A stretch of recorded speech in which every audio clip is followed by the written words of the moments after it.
Hello बच्चों, मैं आपका मैथमेटिक्स टीचर आज के क्लास में एक बार फिर से स्वागत करता हूं।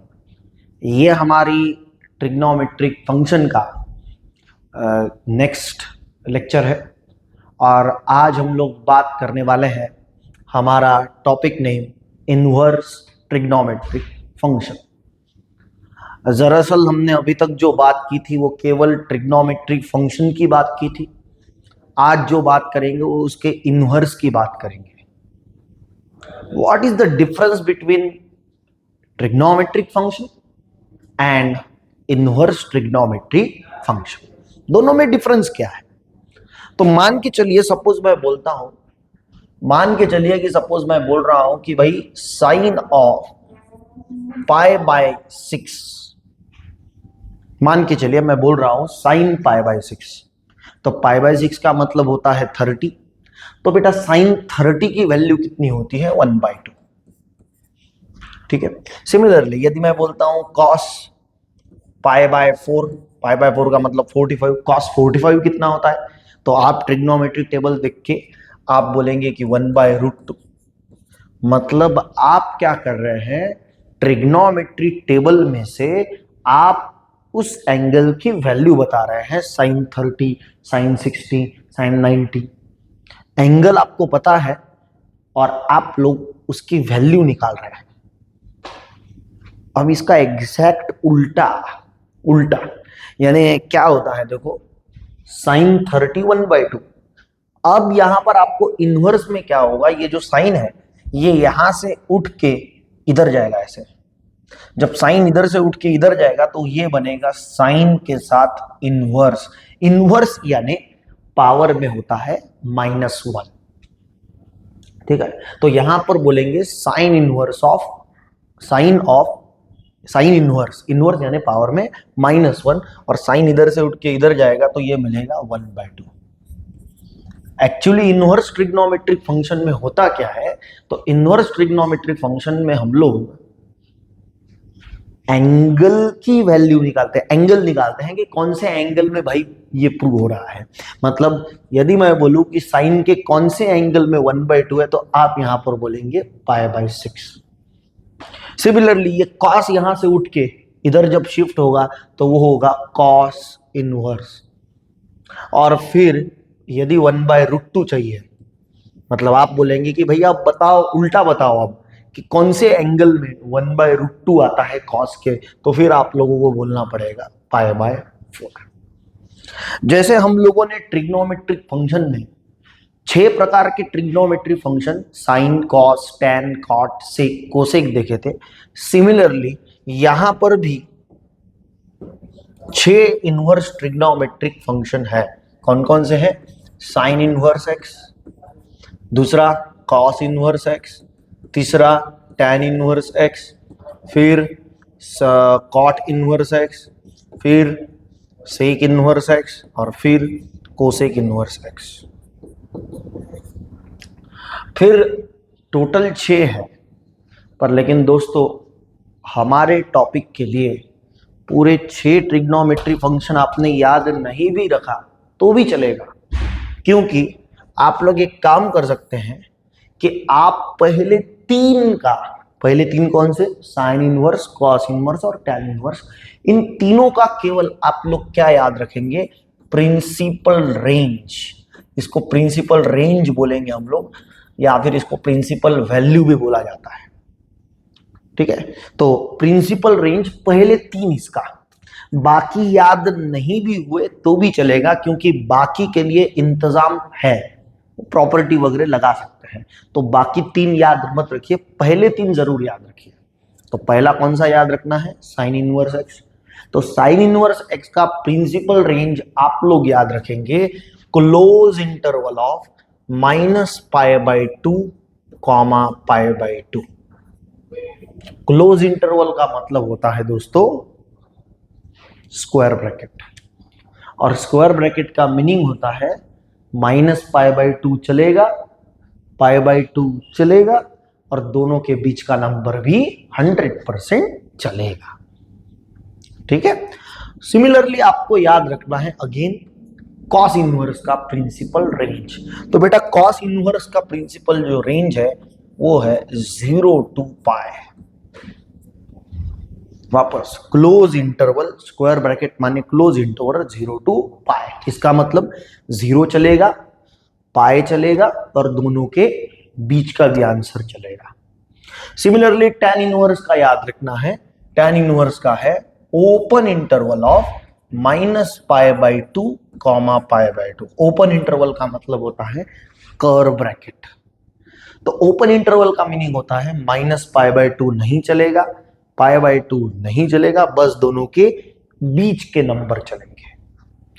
अब ये sir what is the meaning of principal range? तो बेटा प्रिंसिपल रेंज एक केवल नाम है, एक्चुअली वो एक प्रकार का आउटपुट है। मतलब साइन इनवर्स एक्स का आंसर इन दोनों के बीच में होना चाहिए, कॉस इनवर्स का आंसर 0 और पाई के बीच में होना चाहिए, tan इनवर्स का आंसर -π/2 और π/2 के बीच का ही होना चाहिए। इसलिए उनको एक प्रकार का आउटपुट है, उस आउटपुट का ही नाम उन्होंने दिया प्रिंसिपल रेंज। अभी जब हम लोग, ये तो थियोरेटिकल पार्ट था, जब प्रैक्टिकली क्वेश्चन देखेंगे तो और ये क्लैरिफिकेशन आपको जरूर आएगा। साथ में मैंने अभी अभी आपसे कहा कि भाई ठीक है पहले 3 याद रखो, तो पहले 3 हम लोग याद करेंगे। साइन इनवर्स एक्स का क्लोज इंटरवल -π/2 to π/2, और कॉस इनवर्स का close interval 0 to pi, tan inverse का ओपन इंटरवल -π/2 to π/2। सपोज गलती से कोसेक इनवर्स एक्स आ गया तो फिर क्या करेंगे? क्योंकि कोसेक इनवर्स एक्स का प्रिंसिपल रेंज आपको पता ही नहीं है, तो टेंशन की कोई जरूरत ही नहीं, टेंशन की जरूरत ही नहीं है, क्योंकि कोसेक इनवर्स को साइन इनवर्स बनाया जा सकता है।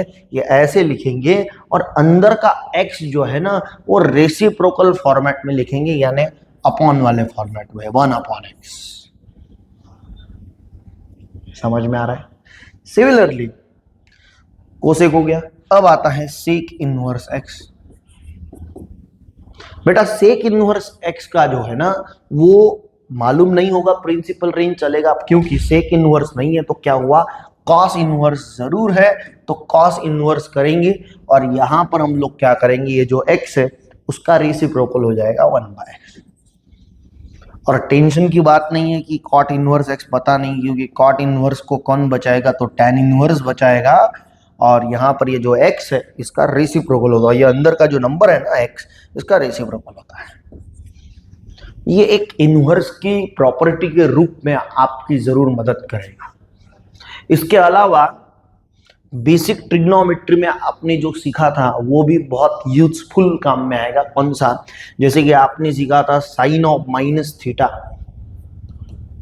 तो साइन ऑफ -θ क्या होता है दोस्तों, कि साइन के अंदर माइनस आया तो साइन क्या करेगा, माइनस को ओमिट यानी माइनस को बाहर निकालेगा, तो -sin θ।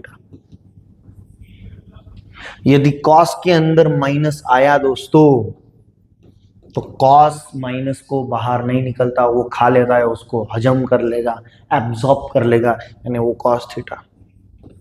और tan ऑफ -θ, tan के अंदर दोस्तों यदि माइनस आया तो tan क्या करेगा, माइनस को अगेन बाहर निकालेगा, -tan θ।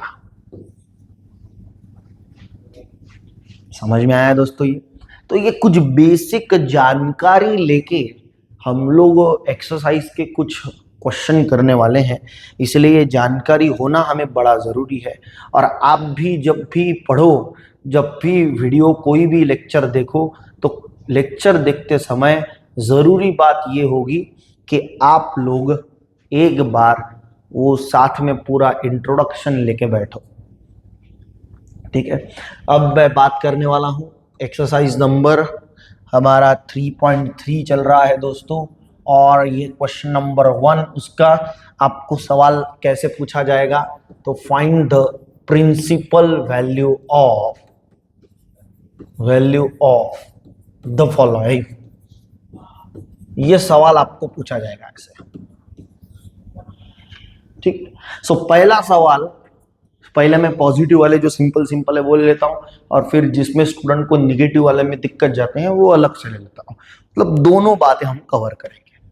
सो पहला वाला है साइन इनवर्स ऑफ 1/2। ठीक है, तो सॉल्व कैसे करेंगे? तो सबसे पहली स्टेप कि सबसे पहले हमेशा हमारे क्वेश्चन को नाम दीजिए। नाम दे देंगे, क्या होगा? Let x is equal to sine inverse of 1/2। ठीक है, अब साइन इनवर्स यहां का इधर शिफ्ट करेंगे, तो इधर जब शिफ्ट होगा साइन इनवर्स तो ये बनेगा दोस्तों simple sine x is equal to sine inverse इधर गया ना तो सिंपल साइन x बनेगा और 1/2 एज इट इज छोड़ गया। लेफ्ट में साइन है तो राइट में भी आप लोगों को साइन ही चाहिए।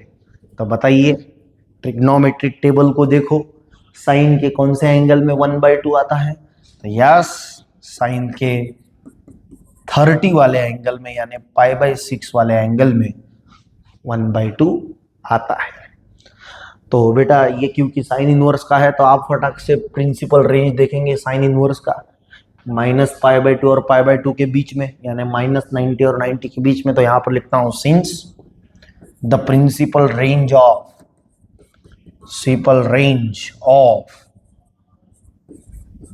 Sign inverse x is close interval of -π/2 to π/2।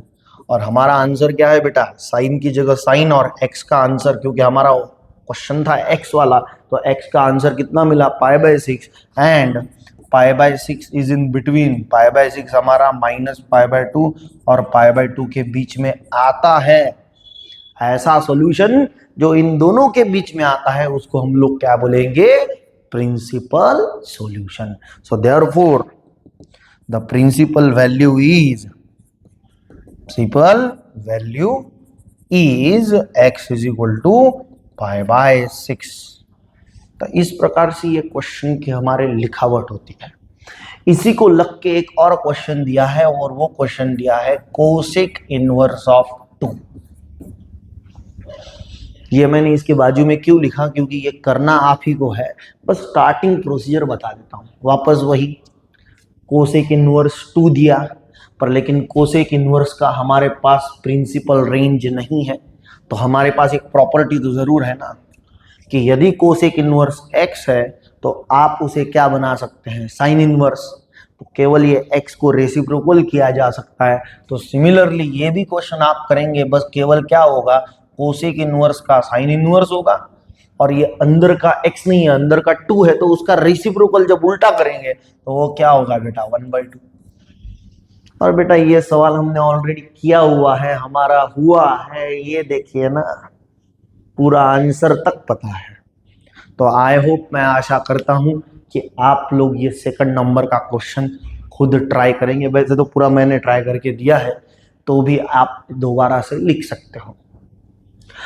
Third number का एक पॉजिटिव वाला सवाल मैं एज करने के लिए आपको देने वाला हूं। ये आप लोग घर पे ट्राई कीजिए, साइन इनवर्स ऑफ 1/√2। क्योंकि थोड़ा सा आप लोगों को भी जोर मारना पड़ेगा। सारा यदि लेक्चर्स के वीडियो फॉर्म में आएगा तो आपको कब आएगा?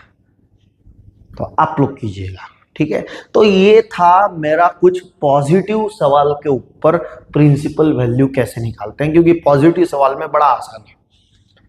अब बात करेंगे हम लोग निगेटिव साइड की, कि निगेटिव आया प्रिंसिपल वैल्यू, निगेटिव साइड वाला कैसे निकालेंगे। तो ये आप लोगों ने लिख लिया होगा। तो हम लोग बात करेंगे, ये थर्ड नंबर हो गया था, होमवर्क का थर्ड नंबर दिया था मैंने, ये है फोर्थ नंबर जो कि हम करेंगे, जो दिया है tan इनवर्स ऑफ -1। कैसे करेंगे बच्चों? या तो हम सबसे पहले यहां पर लिखेंगे लेट, हमेशा क्वेश्चन को नाम दीजिए, हमेशा x is equal to tan inverse of -1। ठीक है, जब tan इनवर्स जो है वो इधर का इधर जब शिफ्ट करेंगे तो वो बनेगा सिंपल tan x, और tan x की वैल्यू क्या होगी? -1, क्योंकि tan इनवर्स शिफ्ट हो गया तो सिंपल tan, माइनस की जगह -1 एज इट इज। यदि लेफ्ट में tan है तो आदत बना लो, जो लेफ्ट में ट्रिग्नोमेट्रिक फंक्शन है वही राइट में चाहिए। तो क्या होगा देखो, tan x as it is minus as it is, क्योंकि माइनस एज इट इज लिख रहा है। और बताइए केवल ट्रिग्नोमेट्रिक टेबल को देख के कि भाई tan के कौन से एंगल में 1 आता है। तो दोस्तों tan के 45 वाले, 45 नहीं लिखते, π/4 लिखते हैं उसको। और क्योंकि हमने प्रोसीजर समझाया था कि tan के यदि बाहर माइनस है तो ये माइनस को अंदर लाने का अरेंजमेंट लिखा है। ये देखो tan के बाहर माइनस है तो ये माइनस अंदर थीटा को दे सकते हैं हम लोग। So according to this rule तो tan x is equal to minus जो है tan का बाहर का, या माइनस आप अंदर भी दे सकते हैं, तो आपको मिलेगा tan ऑफ -π/4। बहुत सारे स्टूडेंट पूछते हैं सर ऐसा यही क्यों लगाया। तो बेटा ये इसीलिए लगाया ताकि हमारा ये आंसर रेंज के अंदर आए, क्योंकि अभी आपको tan इनवर्स का रेंज देखना पड़ेगा। मैं यहां पर लिखता हूं, since the principal range of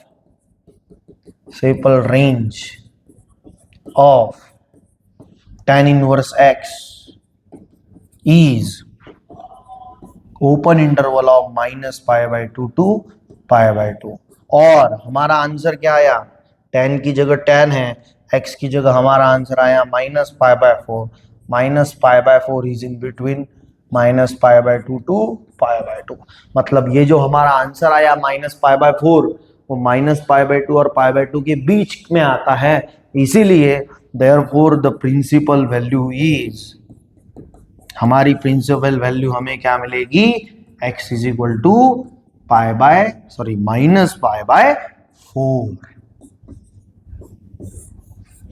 तो इस प्रकार से हम लोगों ने करना चाहिए था। आई होप निगेटिव वाला आपको समझा होगा। एक और मैं निगेटिव वाला आपको करके दिखाने वाला हूं, पर लेकिन एक सवाल आप लोग वापस से होमवर्क के लिए tan इनवर्स वाला ही सेम टू सेम जो ऐसा ही करना है वो कीजिएगा थोड़ा प्रैक्टिस के लिए। tan इनवर्स ऑफ -√3 ये इसी के जैसा है, सेम टू सेम, क्योंकि अभी मैंने tan इनवर्स में निगेटिव वाला पढ़ाया, तो सेम आप लोग ये tan इनवर्स का कर सकते हैं। ठीक है, और एक क्वेश्चन निगेटिव वाला मैं लेना चाहूंगा। ये 5th नंबर का मैंने करने के लिए दिया। 6th नंबर का सवाल है, ये है cos इनवर्स ऑफ -1/2। ये थोड़ा सा याद रखना बड़ा जरूरी है। ठीक है बेटा, सबसे पहले वही नियम कि हमेशा क्वेश्चन को नाम दीजिए। तो let x is equal to cos inverse of -1/2। cos inverse यदि शिफ्ट करता हूं मैं इधर तो वो बनेगा cos x is equal to -1/2। फिर cos x is equal to minus as it is. बताइए ट्रिग्नोमेट्री टेबल को देख के cos के कौन से एंगल में 1/2 आता है, 60। तो cos 60 यानी कितना, 60 यानी π/3। पर लेकिन हमारा cos क्या है दोस्तों, निगेटिव। तो cos निगेटिव कहाँ होता है, क्योंकि यहाँ पर तो cos क्या करता है, माइनस को एब्जॉर्ब कर लेता है, तो ये रूल नहीं चलता यहाँ पे। तो यहाँ पर देखना पड़ेगा कि ऐसा कौन सा क्वाड्रेंट है। तो क्वाड्रेंट वाला कंसेप्ट हमने पढ़ा था कि ये है बेटा 0, ये है π/2, ये है π, 3π/2 और 2π। First quadrant, second quadrant, third quadrant और फोर्थ क्वाड्रेंट। और आप यदि नियम को क्वाड्रेंट के अच्छे से जानते हैं तो पहले क्वाड्रेंट में ऑल पॉजिटिव, दूसरे में साइन कोसेक पॉजिटिव, तीसरे में टैन कॉट पॉजिटिव, चौथे में कॉस सेक पॉजिटिव। हमें चाहिए कॉस निगेटिव। तो बेटा कॉस निगेटिव कहाँ पर आएगा, तो कॉस निगेटिव आता है सेकंड में और थर्ड में। बताइए कौन से क्वाड्रेंट में जाएंगे, हमें कॉस निगेटिव चाहिए, सेकंड में जाएंगे या थर्ड में जाएंगे। तो यस, थर्ड में नहीं जा सकते क्योंकि थर्ड वाला जो है वो पाई के आगे जा रहा है।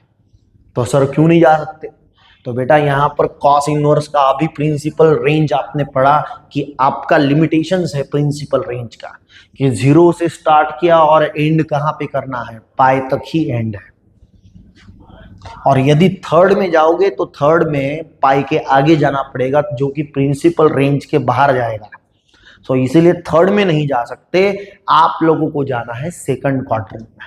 तो चलिए सेकंड क्वाड्रेंट में जाएंगे तो कैसा होगा, cos x is equal to, और क्योंकि सेकंड में जाना है तो सेकंड में बताया था मैंने कैसे जाते हैं, पाई माइनस थीटा, पाई के पीछे जाना पड़ेगा। सो इसीलिए आप लिखेंगे माइनस को हटा के कॉस ऑफ, क्योंकि आप जा रहे हैं ना कौन से क्वाड्रेंट में, सेकंड में क्या लिखेंगे, पाई माइनस, और एंगल थीटा की जगह हमारा है पाई बाई 3।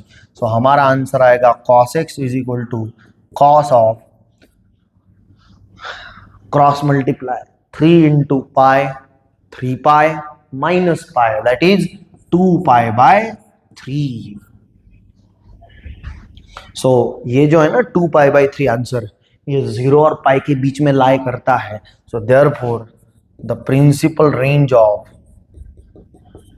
रेंज, क्योंकि पाई के पीछे गया मतलब 0 और पाई के बीच में लाई करेगा। So principal range of cos inverse x is 0 to pi and 2 pi by 3 is in between 0 to pi. So therefore the principal value is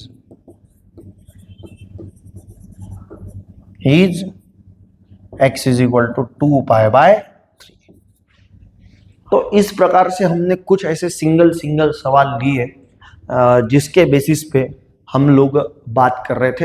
अभी देखिए एक कंबाइन सवाल लेंगे ताकि आप लोगों को ये जो आपने पढ़ा इसमें भी कॉन्फिडेंस महसूस हो।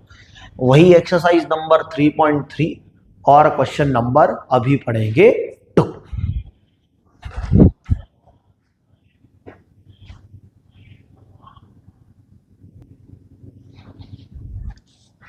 चलिए, तो अभी हम लोग दोस्तों बात करने वाले हैं कुछ कंबाइन, क्योंकि अभी तक हमने इंडिविजुअल देखा, इंडिविजुअल सारे सवाल देखे। अब हम लोग थोड़ा सा कंबाइंड क्वेश्चंस की बात करेंगे। अभी तक आपने इंडिविजुअल सारे वैल्यूज निकाले हैं, अब थोड़ा कंबाइन भी सॉल्व करके देखते हैं, ठीक है। तो कैसे करना है, देखिए सॉल्यूशन। एक काम करो, 3 टर्म है, 1 2 3। तो पहले टर्म को x नाम दे दो, दूसरे टर्म को y नाम दे दो, तीसरे टर्म को z नाम दे दो। ओके, तो हम लोग क्या लिखेंगे, तो देखिए लेट पहले x इज इक्वल टू बोलेंगे tan inverse 1, tan inverse shift इधर होगा तो मिलेगा tan x is equal to 1। फिर tan x is equal to, tan के कौन से एंगल में 1 है, दोनों तरफ tan चाहिए ना, तो 45 पाई बाय 4। तो इसी प्रकार से हमें x की वैल्यू कितनी मिलेगी, पाई बाय 4। और आप चेक भी कर सकते हैं कि पाई बाय 4 हमारा प्रिंसिपल रेंज में आ रहा है, तो कोई गुनाह नहीं है, हमारा सही डायरेक्शन में जा रहे हैं हम। सिमिलरली पहले को आपने x नाम दे दिया, आप दूसरे को let y is equal to नाम दे दो cos inverse of 1/2। cos inverse shift करेंगे तो क्या मिलेगा, cos y। तो cos y is equal to 1/2। एक तरफ cos तो दूसरी तरफ भी cos चाहिए, तो ट्रिग्नोमेट्री में टेबल में देख के बताओ cos के कौन से एंगल में 1/2 आता है, 30 या 60, तो 60। सो बेटा cos की जगह cos है, y की जगह पाई बाई 3, और ये जो 60 आंसर आपने निकाला वो अगेन रेंज में आ रहा है, तो ये भी चलेगा। सिमिलरली आखिरी वाला लेट, तीसरे वाले को z नाम दे दो, साइन इनवर्स ऑफ 1/2, ठीक है। तो z इज इक्वल टू हो गया, साइन इनवर्स इधर शिफ्ट करेंगे तो ये होगा साइन z, तो sine z is equal to 1/2। वापस ट्रिग्नोमेट्री टेबल में देखो, एक तरफ साइन तो दूसरी तरफ भी साइन, साइन के कौन से एंगल में 1/2 आता है, तो यस इस बार आता है 30 को बोलते हैं पाई बाई 6, और यहाँ पर z आपको कितना मिलेगा, पाई बाई 6। तीनों वैल्यू हमें मिल गई। अब तीनों वैल्यू क्योंकि हमें मिल गई है, तो आप लोगों इक्वेशन ये जो है ना एक इसके पास आएगा, इसको आपने क्या बोला था अभी, इसको आपने बोला था x प्लस, इसको क्या बोला था आपने y प्लस, इसको क्या बोला था आपने z, ठीक है। सो बेटा एक्स वाई जेड आपने ऐसा नाम दिया और एक्स का आंसर आपने निकाला था π/4 प्लस वाई का आंसर आपने निकाला था π/3 प्लस जेड का आंसर आपने निकाला था π/6। अब वो रेगुलर मेथड से जाना अच्छी बात नहीं है। यहाँ पर क्विक कैलकुलेशन होने के लिए एलसीएम मेथड एक बेस्ट रास्ता है। एलसीएम मेथड यानी इसका डिनोमिनेटर 4, एक डिनोमिनेटर 3 और तीसरा डिनोमिनेटर 6। मैं चेक करता हूं कि ऐसा नंबर कौन सा है जिसके जो तीनों के टेबल में है, 4 के भी टेबल में है, 3 के भी है और 6 के टेबल में है। तो ऐसा एक नंबर है ना, कौन सा नंबर है वो? तो वो नंबर है 12, जो 4 के टेबल में भी आएगा, 3 के टेबल में भी आएगा और 6 के टेबल में भी आएगा। सो बेटा हम लोग एक काम करते हैं, डिनोमिनेटर लिख लेते हैं 12। अब 4 को 12 बनाने के लिए किससे मल्टीप्लाई? 3 से। तो नीचे मत करो, ऊपर करो, 3 × पाई 3 पाई प्लस 3 को 12 बनाने के लिए किससे मल्टीप्लाई? 4 से मल्टीप्लाई। तो नीचे मत करो, ऊपर मल्टीप्लाई करो, 4 पाई प्लस और 6 को 12 बनाने के लिए किससे मल्टीप्लाई? अगेन 6 को 12 बनाने के लिए 2 से मल्टीप्लाई। तो नीचे मत करो, ऊपर करो, तो ये 2 पाई। तो टोटल आंसर आपको कितना मिलेगा? 3 पाई प्लस 4 पाई, 7 पाई प्लस 2 पाई, 9 पाई/12। और 12 और 9 ये दोनों जो है वो 3 के मल्टीपल है। तो 3 3 × 9 और 3 4 × 12, इसलिए हमारा आखिरी का आंसर आपको मिलेगा 3 पाई/4। समझ में आया? एक क्वेश्चन ऐसा ही कंबाइन वाला दोबारा लेता हूं ताकि आपका कॉन्फिडेंस लेवल बढ़े थोड़ा सा। तो अगला क्वेश्चन एक ऐसा ले लेता हूं। एक क्वेश्चन है second number sequence wise, tan inverse of √3, बाद में है -sec इनवर्स ऑफ -2। ठीक है, वापस वही, ये जो पहला टर्म है, 2 टर्म है इसमें, तो पहले टर्म को आप क्या नाम दे देंगे? पहले टर्म को आप x नाम दे देंगे। तो आप यहां पर बोलेंगे let x = tan inverse of √3। tan inverse shift होगा तो वो होगा tan x, तो tan x = √3। फिलहाल में पॉजिटिव वैल्यू है तो टेंशन की कोई बात नहीं है। तो tan लेफ्ट में है तो tan राइट में भी चाहिए। तो बताइए tan के कौन से एंगल में √3 आता है? ट्रिग्नोमेट्री टेबल देख के बताओ, जब तक के प्रैक्टिस नहीं होती।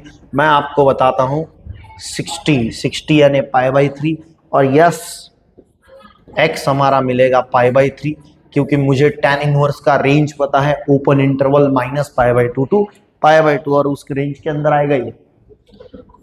पहले को यदि x नाम दे दिया तो दूसरे को आप y नाम देंगे, let y = sec inverse of -2। Sec inverse, oh my god, sec inverse का तो प्रिंसिपल रेंज अभी हमने पढ़ा ही नहीं। तो बेटा उसके लिए अरेंजमेंट था कि सेक इनवर्स नहीं पता तो बेटा कॉस इनवर्स तो पता है। तो सेक इनवर्स का कॉस इनवर्स बनाएंगे और अंदर का जो वैल्यू है वो रेसिप्रोकल करेंगे, माइनस एज इट इज 2 का रेसिप्रोकल 1/2। ये सवाल हमने अभी अभी किया हुआ है।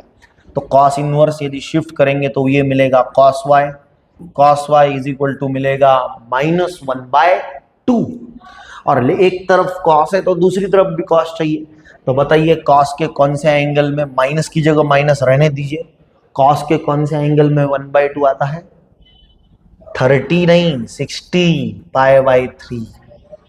और cos निगेटिव कहाँ है तो वो क्वाड्रेंट करके बताया था मैंने कि 0 और पाई, और सेकंड क्वाड्रेंट में हमारा cos जो है वो निगेटिव होता है।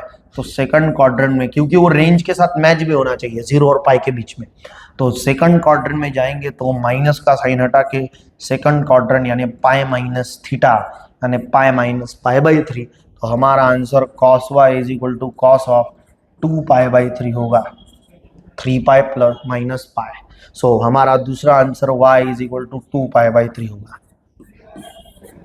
दोनों वैल्यू निकालने के बाद में अब बात होती है, पहले इसको आपने x नाम दिया था, माइनस दूसरे टर्म को आपने y नाम दिया था।